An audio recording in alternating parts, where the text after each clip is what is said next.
You can buy stuff. I mean, money does serve a purpose. It can bend the world around you, but we're also human. At the end of the day, we're built for relationship. And so your success will be what people you attract into your life and what people you repel from your life. That will be your success.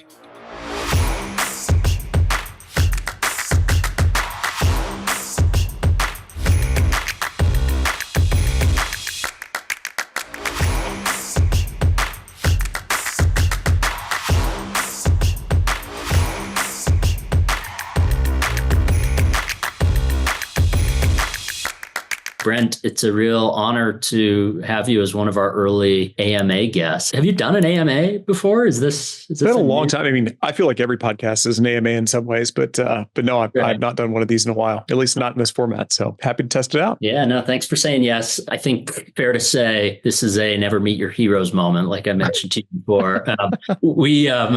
I'll kind of be a little long-winded while we're waiting for questions to come in, but we were forming Dakota Group and trying to figure out, are we the first ones ever to form what is this called? You know, the word holding company had never crossed our minds. And we stumbled across a bunch of firms as we were getting into the space. And permanent equity has always been that, I wouldn't even say analog, that aspirational analog that we've looked to.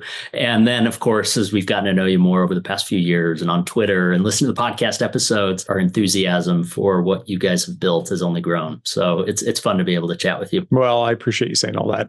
Yeah, I guess lower your expectations. Maybe I can step over them. I mean, look, I got a construction project going on in back of me here. So, you know, everything's always jacked up around here. Yeah, that's the joys of having an 1882 home that you renovated. So your office is in a residential home. Tell us a little bit about that. And you mentioned that's black mold that you found? Yeah, well, so it's been somewhat remediated, but it hasn't been patched yet. So there's black mold in the walls. I used to have a beautiful photo behind me of the state of Missouri, but that also was filled with black mold, unfortunately. So that got tossed. But yeah, so we're in Columbia, Missouri. The house that we're in was actually, it was weird. We moved in not knowing this, but it was the first capital provider's home in the region. He was the postmaster for the area. And the house was built in 1882. It's on the National Historic Register.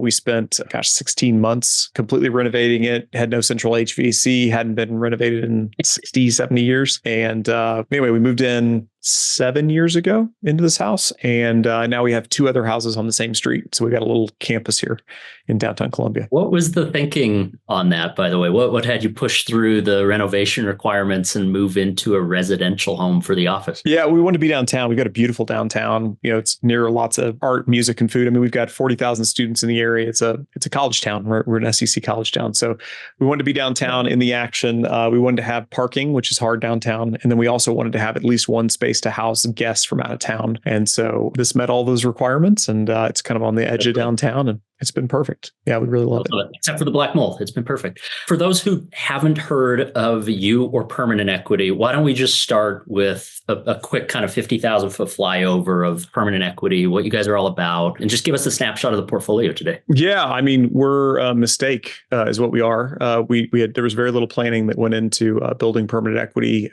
Just it kind of evolved out of the primordial ooze of the Midwest here. And I was an entrepreneur, bought my first business with an SBA loan, had no idea what I wanted to do, had no idea what I was doing buying a business. I remember the lawyer I worked with said, "Hey, we got to do diligence." And I literally typed into Google DO diligence. That's literally how little I knew. Actually, true story, two weeks before closing on the business, I started doing the calculations on like cash flow and just, basic, like, okay, I'm going to close on this business, getting this big SBA loan. And I was like, wait a minute, if I take all my money and I put it into the deal and I get this SBA loan and I pair that onto it and he takes all the cash out, like, how do I make payroll? And so I went to the seller and I was like, do you know how this works? Because I don't know how this works. And he was like, well, you surely got a line of credit, right? And I was like, nope, didn't get one of those. Nope. And he was like, are you freaking kidding me? He's like, you can't close on the business. I was like, man, we already done all the work and like done a lot. Like, could you just leave like $250,000 in the business? And he was like, are you kidding me? And I was like, I mean, if you've got a better idea, I'm up for it. And he was like, fine. So anyway, he gave me a loan, basically seller financed the working capital of the business. I mean, my whole strategy is if you just look helpless enough, people will help you. Look harmless and look helpless. Was that 15 years ago, 20 years ago? Give us a rough Let's see here. That was 2000, early 2010. So that's almost 15 Got it. years ago. Yeah. So bought that business, still own it today. It's going strong. It's bigger than when we bought it and going well. And we've got long-term government contracts. And anyway, it's been a good business. But yeah, that was kind of the first. So I had a number of businesses that I'd started and then bought that business and then bought a number of pool-related companies out in Arizona in 2014 into 14, and then started raising these funds. And so we eventually started getting noticed by people said, hey, build a holding company and take all your assets and roll them into that. And I was like, that sounds dumb because you're going to want a discount and I don't want to get in bed with you forever. And like, I don't know how to do that. And that seems complicated. So I was like, no. And then people were like, oh, you could raise a fund. And I was like, well, how does that work? And it's 2 and 20 and 10-year fund life. And I was like, well, that would be against all the principles that we had and that wouldn't work. So I was like, we're just never going to raise outside capital because apparently that's not, not possible. And then I met this guy, Patrick O'Shaughnessy, when he was a nobody from Connecticut, and he came and visited me and hung out. And this was in 2015 or maybe late 15, early 16. Yeah, probably early 16. And we spent the day together. And afterwards he said, hey, I want my family to invest in what you're doing. And I was like, man, sorry, like we don't take outside capital. And he said, what would it take for you to take our money? I was like, well, that's an interesting question. So he was like, well, why don't you write something up and then present it to me and my dad and we'll see if we can do it. And so I basically created the permanent equity structure that we have today. And I can talk about that if anybody's curious, but I basically whiteboarded it out and wrote it down and gave it to them. And they said, well, tweak this, tweak that. And we got a deal. And I was like, great. I'm like, now what? And they were like, well, we know a bunch of rich people. And I was like, that's great. And again, just look helpless and people will help you. And he and his dad took me under their wing and put together our first deck, like literally designed our first deck. And I had no idea what I was doing. And we ended up raising 50 million in 17 and then 300 million in 19. And kind of the rest is history. So we got 16 businesses now. There's this team of about 20 people here at Permanent Equity, the parent company, and got businesses across country. And I think I have the best job in the world. I love it. That's great. When do you feel like you started to notice you had traction? Like when did it become one business funded with an SBA loan to we're building something interesting here? It sounds like maybe the pool businesses out in Arizona, or what was there a moment that you can look back on? Yeah, well, so the first deal I did, Media Cross. So I ended up 4xing the profitability of that business in about 18 months. And paid back the SBA loan way early. So I was about 28, 29, probably at that time. And kind of when you added everything together at that point, it was something significant for me. I mean, I was making more money than I ever thought I'd make. Again, had no expenses. I think I was making, I think we were living on like $45,000 a year back then. No kids. I mean, paid back all the debt. Everything was wiped clean. And I was like, man, yeah, I remember telling my wife, I was like, we can fly wherever we want on Southwest whenever we want to. That's what I told her. I was like, you're rich whenever you can fly anywhere on Southwest.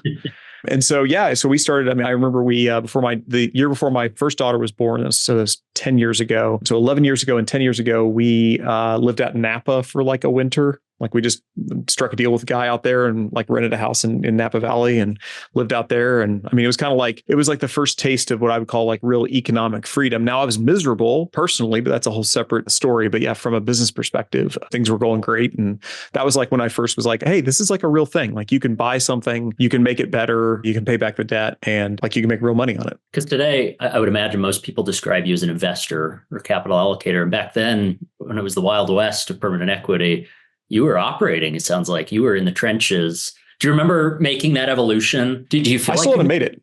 Does that?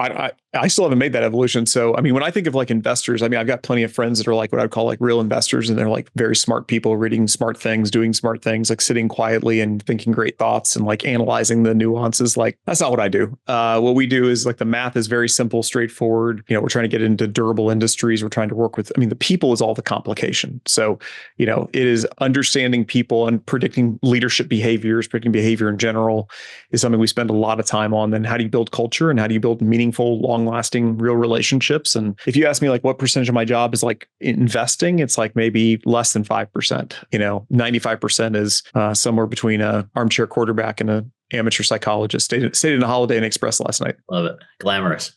Yeah, very glamorous. Yeah. Hence the giant hole in the wall behind me. So yeah, exactly. It's hard times around here. Life.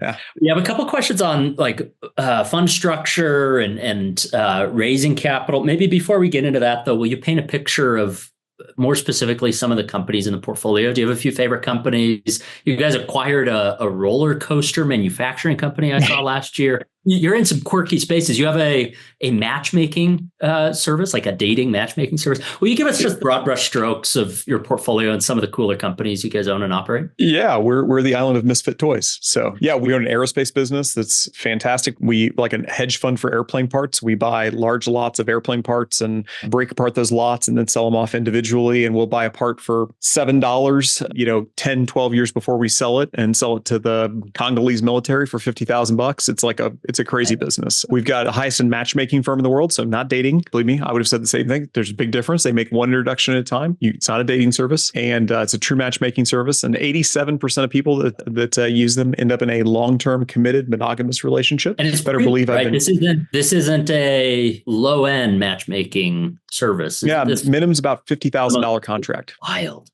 Yeah. So our contracts range from $50,000 to about $1.5 million.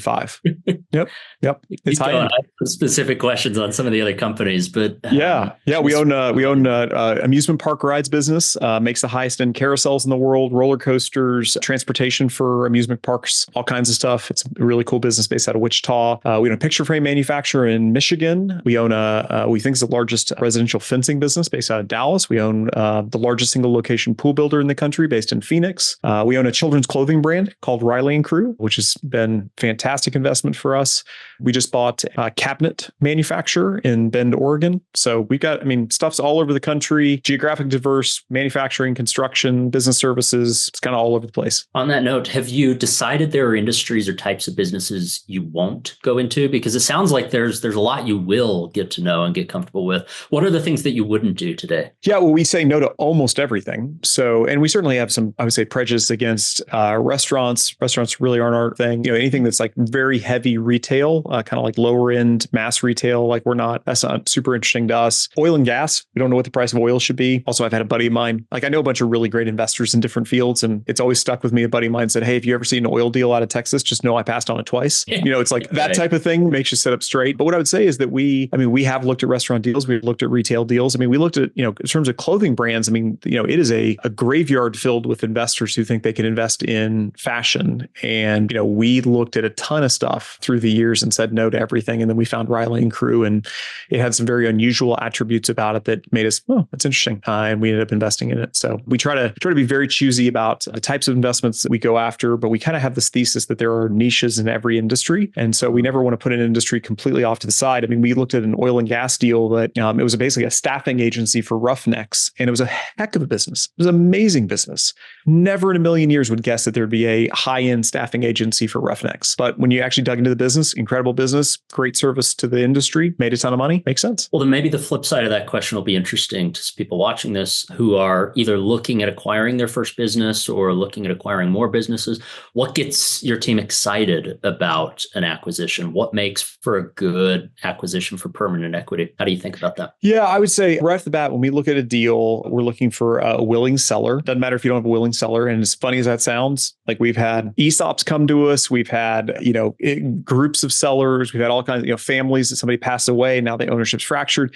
The first question we ask, and this is just out of pain and suffering that we've gone through, is, hey, who leads the ownership group and what authority they have? If there's no clear leader of the ownership group, if they don't have the authority to make the decision, we say, hey, not for us. Come back whenever you've got that figured out. I would say probably the second thing is that the story makes sense. So when I say the story makes sense is we're looking at the financials, and the financials are, for us, meaningful enough. So call it $3.5 million of earnings on the minimum, the low end. So this is, free cash flow or some proxy for true owners, sort of owners earnings, free cash flow. And the story that comes along with those earnings tells the same story. So, oftentimes for there to be a deal, there needs to be some life change with the seller, health issue, death, divorce, a shift in desires, burnout, so something that's saying, hey, this is not something I want to do for the rest of my life. Because we always tell people when they come to us, look, you will always make more money if you don't sell your business. Always. If you lever your time and your relationship against your money, you will make more money. And so, we want the reason why they're selling to be non-economic. So I would say that's another thing that we just right away go after is, hey,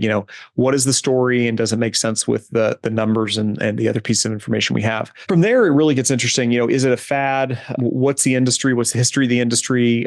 We use for quality. So there's quantity of earnings and quality of earnings, and those are very different concepts. I mean, they intersect. I mean, eventually all quality of earnings turns into quantity of earnings.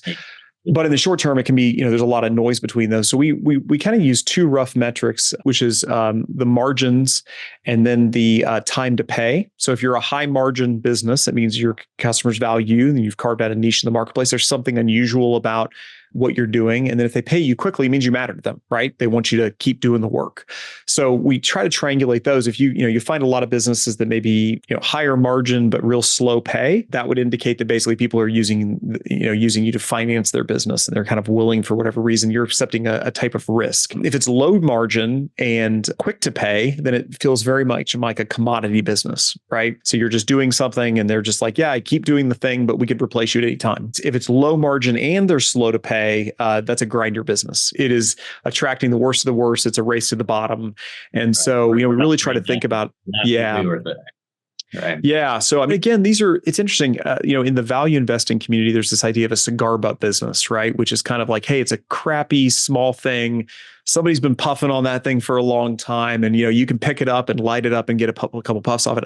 I actually think it's a pretty good analogy if you use it in the small business world. Like, there's a lot of ways to make money. I'm not sure going around and picking up disgusting, slimy, used cigar butts and try to get puffs off of them is a great way to live life. And that's what it feels like in a lot of these small companies. You look at them and you're like, man, that's a very, very risky. And a lot of people don't understand the risk that they take in these businesses. That's something that we've kind of learned over time is, you're in the business, you just really can't see what you're really taking on until then it crashes to the ground. And so people are making, million, 2 million, even $5 million a year, but they're taking on a tremendous amount of risk and they're working their tails off and they've taken a vacation a long time. And look, if another kind of rule of thumb is we won't buy a business from somebody who's not already rich. So if you didn't get rich doing it, we aren't either. You say that, right? These little heuristics that we've learned over time, it's because we got involved in a bunch of businesses that weren't very good. And we had to learn over time, how do you distinguish quality? Yeah. I love that. Lots we could get into there. I want to get through a couple of questions. One from Dave Gilbert out here in Utah.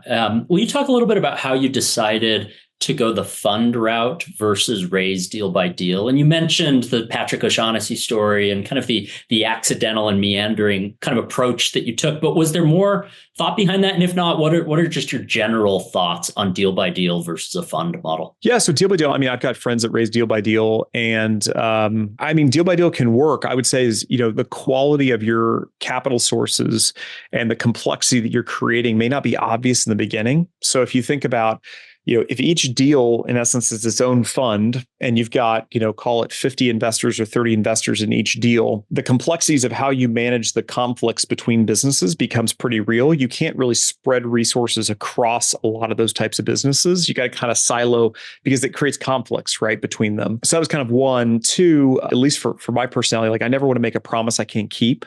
So I just couldn't in good faith go to somebody and say, hey, here's the capital structure, here's how we're going to do it. And we've got it covered, no problem at all. And then I got to turn around and ask people for money. And some people say yes and no. And how do you backfill it? And do you have a wait list? And managing that just gets really, really complex over time. So I think for me, I just never wanted to go through that process over and over and over again. It seems like, capital raising when done right is incredibly intensive and difficult. And, for us, we're asking investors to sign up for a very long time horizon. It'd be difficult on a deal by deal basis to do that. It's like, hey, in this individual deal, we're going to set this thing on a 30, 50-year course. I haven't seen many people be able to pull that off. And so I feel like that you can actually, ironically, more easily raise capital into a longer term structure when you're doing it on a fund basis than on a deal by deal basis. So that for us, that was important as well. That was actually a follow on that Dave asked in that question is speaking to investors on that long term time horizon. It's a very different type of capital. It's a very different type of conversation. How do you approach it? What have you learned raising money on a longer term time horizon? You've raised a 30-year fund, is that right? Yes, we raised both our funds are 30-year initial terms. So in 17, we raised 50 million. And then 2019, we raised 300 million. Yeah, I would say is most investors look at you and laugh and think you're an idiot. That's just the reality. I had tons of people as we were raising our last fund be like, that's the most absurd thing I've ever heard. I can't believe you asked me for that. And I'm like, that's fine. The nice thing about how the economy works is you don't have to, the no's don't matter. All that matters is enough yeses. And so the more you can just be authentically you, the more it'll attract the right people and repel the wrong people. So, I mean, for us, it's hard to argue with the logic. The logic is it's impossible to make good long-term decisions with short-term capital. Like you ask anybody and they're going to say, yeah, of course. And then you say, great. So I'd like long-term capital. And they're like, yeah, but I don't trust you. Sure, that's the problem. Built in. The problem is trust, right? And so we thought a lot about how do we build trust? How do we keep trust? How do we earn trust over time? And I think that if anything, it's the secret to our success is that we've been able to, with enough people, generate trust and treat them really well. And the outcomes have been good. And so people would love to lock up their capital for a long period of time and get a lot of cash flow and compound. It sounds great. Problem is that most people get terrified that, somebody's going to go off the rails, or 30 years is a long time, rightfully so. I think age has a lot to do with it. When I raised that first fund, let's see, that was 7 years ago. Yeah, I mean, I'm 41 now. I think I probably can keep raising 30-year funds, with my own, authentic seal for probably another 8 to 10 years. And then I probably need to start looking at, how do we bring on the next group of investors that are going to come on board and run this thing long term. So that's a kind of a bridge down the future. There's trade-offs to every decision, right? Pros and cons. Sure. What changed when you chose to raise a fund and you had a new stakeholder in the mix? How much changed? What changed? Have you been surprised at any dynamics that have shifted along the way? Yeah, we had a lot more money. Like that was the thing that changed. Honestly, not to be flippant about it, with the way we organize our documents, our shareholders have very few rights. So it's very high trust based. They have 2 rights basically. They have the right to inspect our books once a year in person with physical copies.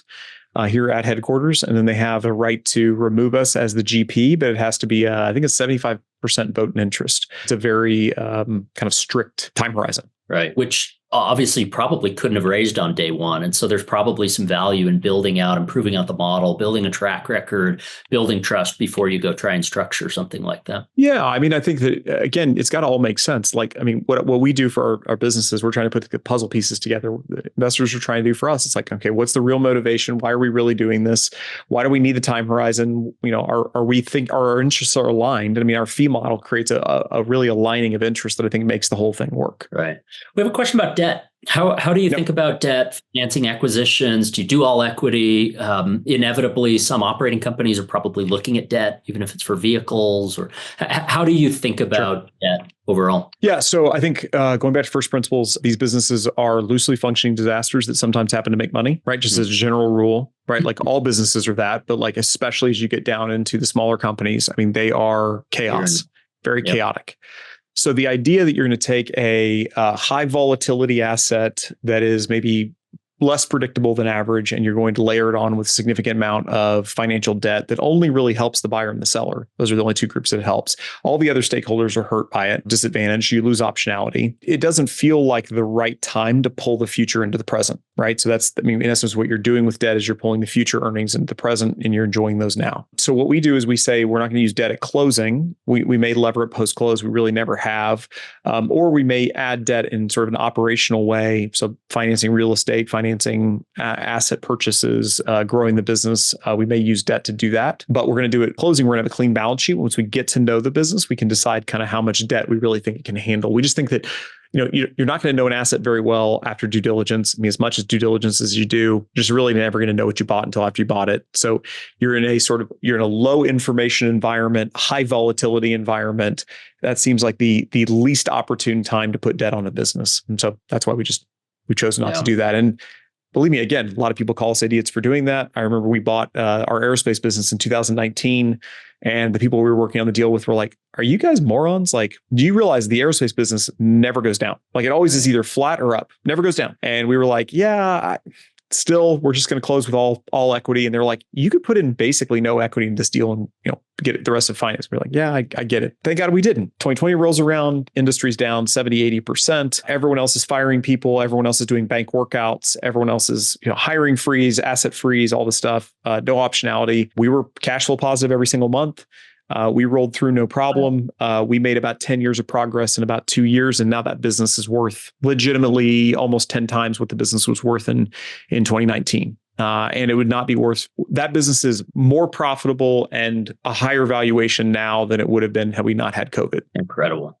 Yeah. I think debt is the enabler that allows a lot of small businesses to get sold and to change hands. And a lot of coming into ETA or using debt, SBA loan, kind of like your first acquisition. I had to. Sure. And we're in a very different interest rate climate today coming out of ZIRP. Do you have any thoughts or cautions, or how do you think about that growth of ETA as we come into this new interest rate climate? And what concerns do you have? How do you think about that overall? I think ETA is search fund community. I think it's wonderful. I think it's an elegant solution to very difficult problems. I mean, finding deals is incredibly difficult. Managing the deal post-close is incredibly difficult. The ETA, especially the search fund model, provides a solution to both. It's just math. I mean, in terms of using debt and what look, if you're going to buy a software business that's recurring revenue, that you know what it's going to be, that can tolerate a lot of debt, sounds great. Right. I have no trouble with debt. It's not like I'm not like a Dave Ramsey, business guy or something. This is, it's more practicality for the stuff we buy. I've seen it enough now where you better really know what you're buying. And you better be confident of what the future holds. And I would say is right now we're a week before the election. It seems like we're in a high volatility environment. Like looks like it could be World War III. Like we could have a trade war with China. Like there's a lot of these what ifs now. And by the way, none of that stuff may happen and it may be something out of left field, right? I can literally remember going back to 2019. I was at the end of 2019. We just bought our aerospace business. I was at an investor conference and everyone was kind of yucking it up and saying, I don't see anything on the horizon that could possibly derail things, right? And then people are eating bats, or whatever. That's last words. No idea, right? What could happen. So yeah, so I just would say is the use of debt should come with a humility to acknowledge that you are taking a risk above and beyond what you maybe have to take. Now, again, look, if you've got, like it's not like I had a whole bunch of investor dollars to start with. I literally leveraged the accounts receivable from my existing business that I was an entrepreneur with and paired them with an SBA loan. And everything was on the line, personally guaranteed. And my newly married wife to sign a personal guarantee. She's like, what's that? I'm like, don't worry about it. It'll be fine. Believe me, I get it. And I was sweating it out. If a couple things had broken the other direction, we wouldn't have amounted to anything. And I think that's the interesting part. Like there's such a selection bias. Like there's a lot of people out there who are like, I use debt and I'm fine. Absolutely. The people who use debt and aren't fine, you just don't hear about them. I hear about them occasionally because people come and talk to me about them. But I have multiple people who've taken SBA loans over the last 2 or 3 years and gone bust, and they're like, yeah, I'm going back to my big firm law job. I'm going back and I'm doing this or whatever. And it's like, and they're bankrupt. Like literally they're declaring bankruptcy. Is that irrecoverable? Thank God, no. So, is the risk reward worth it? I think so. If I had to do it all over again.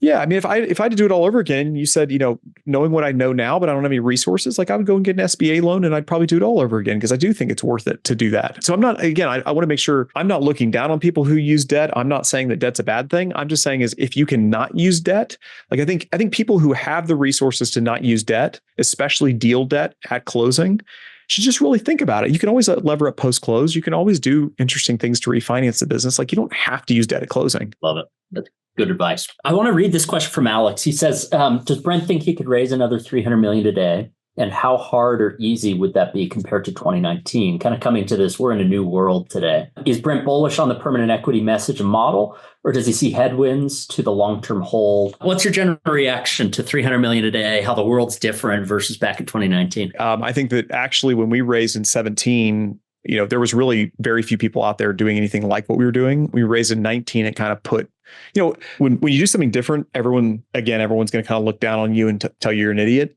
which is fine. Again, and by the way, we are idiots in many ways. I remember when we raised 50 million, people kind of like pat us on the head and they're like, oh, that's cute. Cute private equity, little $50 million cute private equity fund raised out of Columbia, Missouri. Like, oh shucks. Bless their hearts, right? We raised 319. I think people were like, oh, that's a legitimate, lower middle market private equity fund. I think we'll probably in the next couple of years raise a larger fund than that. And, based on discussions we've had, I don't think that'll be a problem.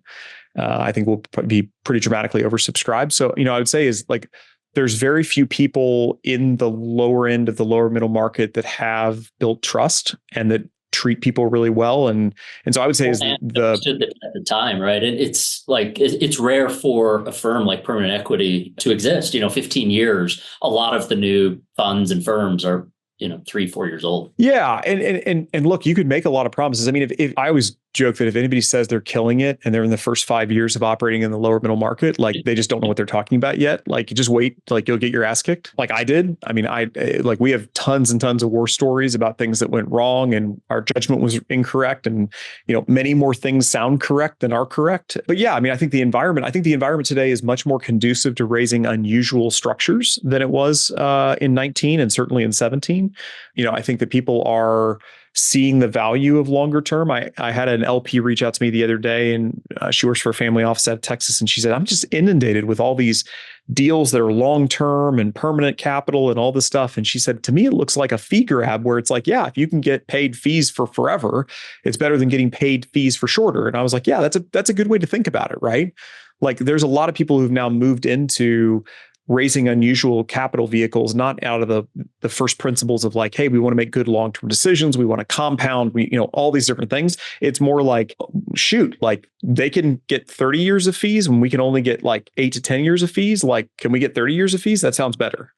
I think that's a really terrible reason to raise longer term capital. And so, but yeah, I mean, I would say as the money's out there, it all just depends on the trust you can build and returns and the track record and genuinely like just coming to meet you. I mean, when you're talking about giving somebody a check for that long with really no restrictions, like we don't have any check off rights, there's no LPAC, there's no nothing. Like there's no, I mean, once people make the commitment, that's it. I'd be nervous if I didn't know us. Like, I think that anybody who meets us like and gives us a check is kind of insane. Right? Like you got to get to know us over a long period of time, or you got to have a lot of trust transferred from somebody who you trust, who trusts us. Totally. You mentioned some of those hard moments. I'm just curious, in a 15-year journey, I wanted to ask you, like, what were the harder times? Which phase was harder? But I would imagine it's just different types of hard as you go. Do you mind just talking a little bit about that? Or maybe the question is how your roles changed over the 15 years or how the risk has evolved. What were some of those discrete phases if you look back on your 15-year journey? Yeah, well, there's a gentleman who was in from France today who's building actually like a permanent equity type vehicle in France. And I actually just had this conversation, like literally just came from having that conversation with him. The challenge with building a permanent equity. So what I would say is there's phase one is buy one business, operate successfully, cash flow it. If you want to build a holding company or some sort of like, aggregation business, you got to, buying the first one matters, right? So you got to buy the first one. You got to do well with that. One responsible human who really cares can buy one business and do well with it. In fact, one responsible human can probably buy 2, 3, maybe 4 businesses and do pretty well with it. Once you start bumping into that 3, 4 mark, it requires you to basically take all your earnings, now completely reinvest all of that to go from, if you look at the cash flow, it went like this and it's going to go off a cliff. And then you're just going to go back up and then go off a cliff again. So basically you have these growths and cliffs that occur on the way up where you basically, to get to the next phase, the next level, you have to reinvest everything back into the business.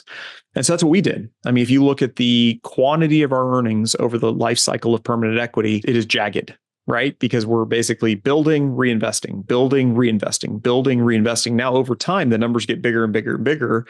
And it's valuable and the returns are incredible from doing it. But go home and tell your wife, it's like, hey, honey, I know we've been enjoying $3 million, $4 million, $5 million of free cash flow. We're going to have to tighten down a little bit for 3 or 4 years here. And we're going to take all that money, we're going to give it to somebody else who's going to come on board with us. And we're going to build a team and they're going to do all these great things. And then it's going to enable me to then step up to the next level, the next level. So I would say is that's kind of from an income trajectory, that's the way to think about it. And you got to be prepared to do that. And by the way, there's nothing wrong with saying, I've got a couple of friends who do this. They say, hey, we buy 1 or 2 businesses at a time, fix them up, we operate them for a while, and then we sell them off. And then we do the next, we rinse and repeat. Totally fine. That's a great lifestyle decision. You can still do really well doing it, and you can kind of take chips off the table, as you harvest on the way up. I would say either stay really small or try to go really big. The mess is in the middle. And if you try to bring on 5, 7, 10 people, you don't really have the cash flow to support it. You're kind of bootstrapping it. You don't have proper capitalization. You're burning your own capital. It gets really messy and sloggy, and it's not as good as you think it was going to be. So yeah, in terms of, I mean, look, I had a period of time early on where I like cried myself to sleep, cried myself, when I woke up in the morning, cried on the way to work, cried when my door was shut. I mean, like I thought I felt like we were going to go under all the time. So, I mean, I've gone from that phase to getting some breathing room and, making $1 million, $2 million a year and having no boss and feeling like life's great to then reinvesting that to making, 5, 6 and reinvesting that. And then you sort of go on the way up and then raising the funds. And every phase has had its different challenges. I would say I'm grateful to be in the position we are now. The diversity of sources of capital, diversity of income sources for the firm, diversity of businesses. I mean, this is what we built for 15 years to try to get to, and feels good to be here. Not to say we can't screw something up and go under, but it would take a lot, especially with how, conservative we are with our finances. And so we think there are, I actually said to this guy today from France, I said, once in a lifetime opportunities seem to come along every 2 to 3 years, kind of what we've seen. And so you got to be ready for that 2 to 3 year lifetime opportunity to come along. And in between, maybe you do some not once in a lifetime opportunities, but decent opportunities that you can kind of sink your teeth into. But those are kind of the different phases. Yeah, no, that's helpful. What do you think, Brent, some people get wrong about the holding company model as they think about it from the outside, looking at it and seeing the advantages of what you've built over 15 years, for example? Do you feel like there's common misunderstandings of the holding company model? Well, I would say, so point of clarification, we are not a holding company model. So we raise funds. And I think that's important to understand the nuance, the differences. I mean, technically, each one of our funds is its own holding company. But I think the problem with raising, so the first time you raise for a holdco is actually the easiest time because there's no really assets. You're just raising capital in. You're saying, hey, give us your capital. We're going to, pull it into the mothership, and this is what we're going to do in the future. That's great. Then as you start to perform, well, either you don't perform well, and then people are coming in and diluting down based on a discounted valuation, which is brutal, right? Your initial investors are basically guaranteed to lose money at that point. Or you do well, it starts to build. Now there's constantly this tension between valuation on the way up. People who are coming in are going to say, valuation's way too high. Drop it down. The people who are current investors, valuation's way too low. You got to raise it up if we want new capital. So there's this constant tug of war with raising new capital. Where the holdco performs best is when, really, if you do like Constellation Software did, and you lock in the capital and hey, that's basically all the capital that we need. And we're not going to raise outside capital. We're just going to use that and build that on the way up. That's where I think the holdco model shines best. From a taxation perspective, when you look at the value of the compounding and not paying double taxation, that is the value of it, right? So you want to lock in the capital. You never want to distribute. For us, we don't really like that model. Like, I like cash. I like cash flow. I like the optionality of it. And with the current way the tax system's set up, we pay about the same taxes, but double pass through that people do in a holdco structure. So we're very, very close in taxation with all the accelerated depreciation and all the tax incentives to do what we do.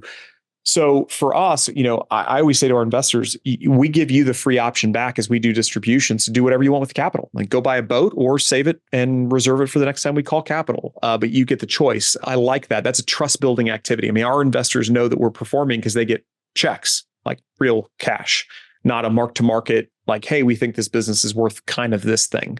They get real cash. And I think that's helpful. Yeah. No, that's great clarification. You've talked a little bit about the evolution of permanent equity and the different phases and risk. Will you talk a little bit about the evolution of you personally as a leader, your career, moments where maybe you've had to reinvent yourself or level up? How have you navigated the progression of your career as a leader? Yeah, I was a terrible leader. I was awful. I'd never really worked for anybody. I went straight from undergrad to law and MBA, was an entrepreneur right out of law and MBA, and then, bought a business after that, Media Cross, and kind of the rest is history. So, I never really got to sit under anybody and learn from them. And so, look, nothing's ever as bad as a, mid-20s guy who thinks he knows it all and has a little bit of money. And, I have a big heart for people who are younger and brash. And there's value to that. They make stuff happen. There's a lot of bodies in the wake. And so I was no different. I think that I, especially early in my career, treated people as objects. They were tools in my toolbox to,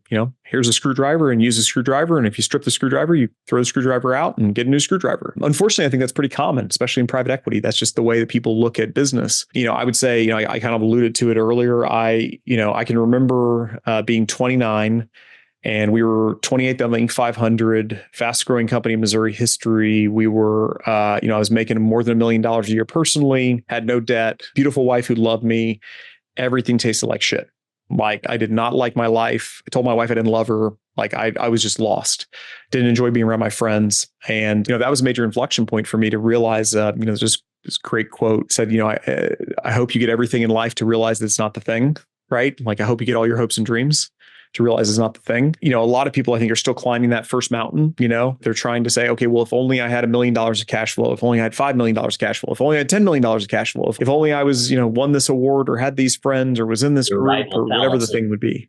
Yeah. And you get there and you're like, damn it, I am the same person now that I was before. And by the way, you had major trade-offs. So, I think for me, I was a hardcore atheist in my 20s. I was rescued by God. And I feel like that I completely had a new way of looking at the world. And it was shocking to me. If you told me that I'd be saying this today, 15 years ago, I'd been shocked, surprised as you were. But that really changed a lot of the way I looked at it and gave a framework and a rooting and grounding that really changed the way that I looked at life and business and relationships. And it's been wonderful, not without bumps, but wonderful. Yeah, I went through a similar kind of reset moment myself. And I sometimes wonder if I could have gone back and told myself prior to or gave myself advice, whether I would have even listened or not. And my takeaway is I think I had to go through that journey.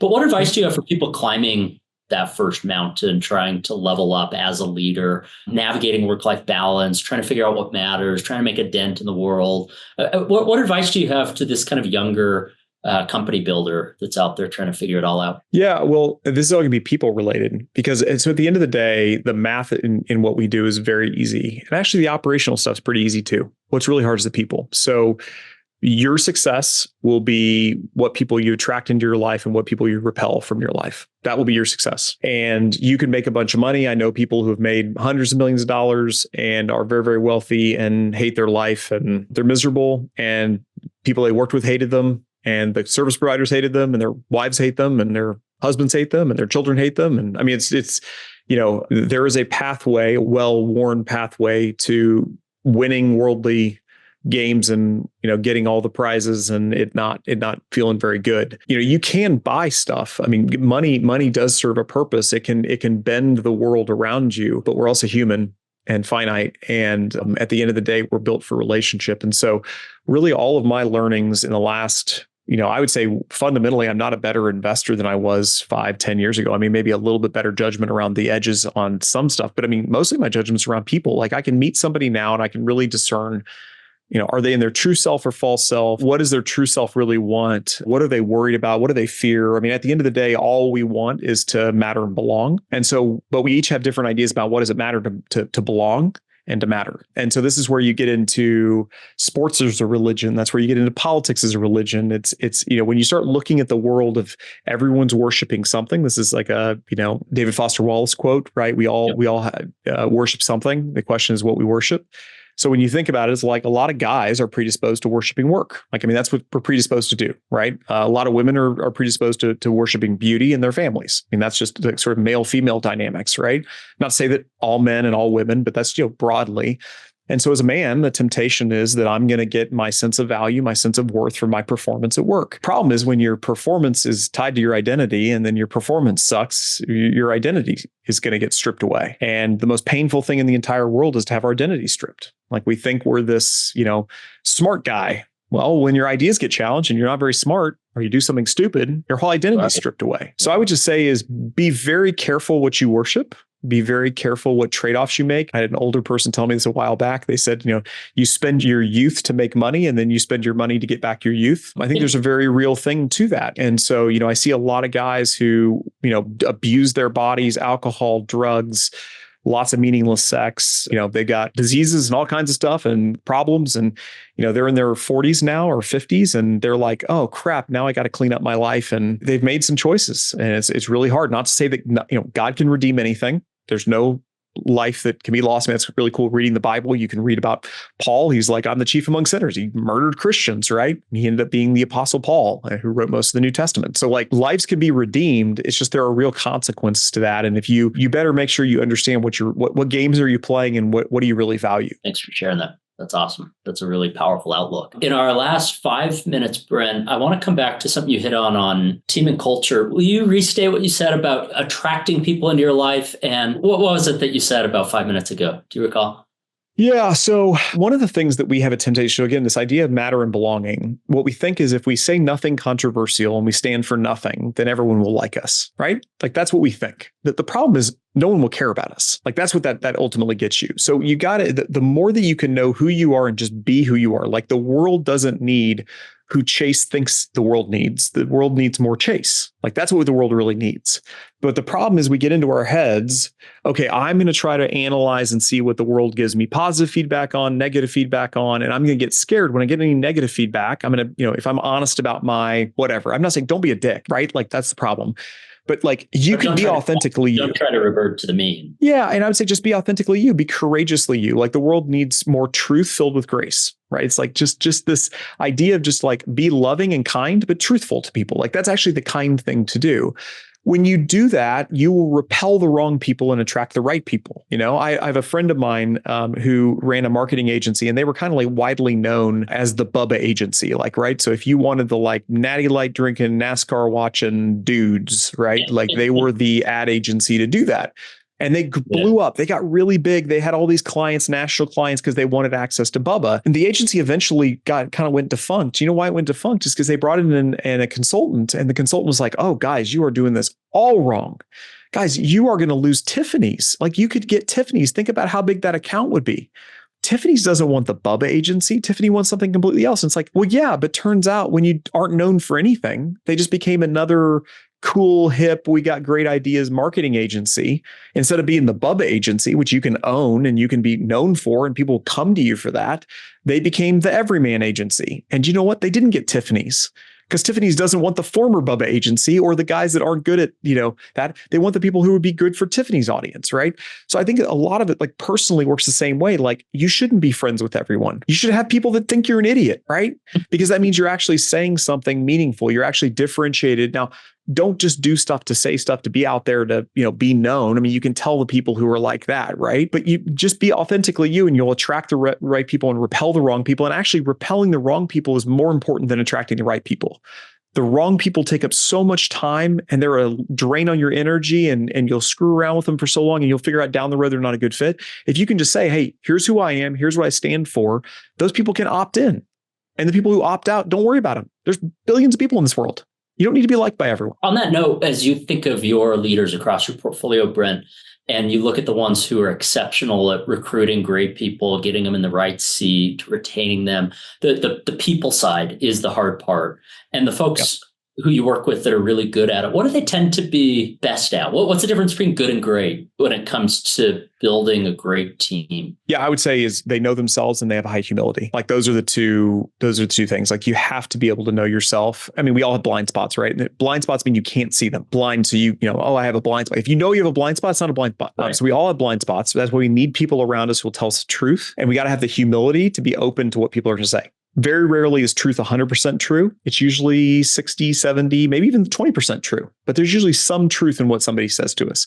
We got to have the humility to hear what people say to us. And I think the leaders that I see who are doing a good job are always welcoming feedback. They want to hear good ideas coming from anywhere. It doesn't have to be their idea, but they have discernment and they have wisdom in what to accept, what to reject. They will kindly push back, but they won't push back in a way that doesn't allow people to give them feedback in the future. So I would say is know yourself and be humble in receiving feedback. And do you feel like, Brent, you can see that as you're looking at leaders to put into your companies? How do you identify folks that are good at that on your leadership across your operating companies? Yeah, it's just spending time with them. And I would say is, I don't know of anybody who's doing this great. Like I'm not doing it great. Like I'm trying. Like I said the other day, somebody asked me like, what are your aspirations? And I said, I aspire to be the easiest person in the world to give feedback to. It's a very weird aspiration, but like it kind of ties in with this. Like I want people to be able to tell me the truth. Like next time you're with somebody you care about, here's an interesting thought experiment. When you're with them, look at them and think about the thing that you would most help their life, but you won't tell them. What's the thing you most want to tell them that would help their life, but you won't tell them because you don't have the courage, because you don't care enough. It's not worth it to you. We almost always have something that would help the other person, but that we won't say to them because we don't care enough. And so being truly loving to somebody is willing to tell them the hard stuff. Now you do it in a way that says, hey, I'm for you.